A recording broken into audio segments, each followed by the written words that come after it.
আমাকে কথা বলতেই হবে ইনশাআল্লাহ, কারণ আগামীতে আবার আপনাদের সাথে দেখা হবে কিনা আমি জানি না। কথা বলতেই হবে। বিড়ালের মতো 500 বছর বেঁচে থাকার কোনো লাভ নাই। সিংহের মতো 1 ঘন্টা বাঁচতে চাই।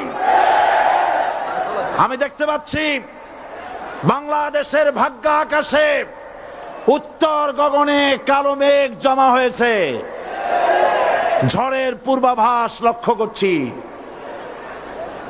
যদি মোকাবেলা করতে না পারেন সক্ষম ভাবে, এমন অন্ধকার গাঢ় কালো অমাবস্যার রাত আসতে পারে যার সুবে সাদেক হওয়া অসম্ভব।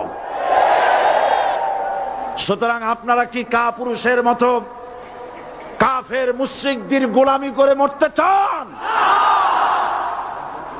বিড়ালের মতো 500 বছর বেঁচে থাকার কোনো লাভ নাই। সিংহের মতো 1 ঘন্টা বাঁচতে চাই।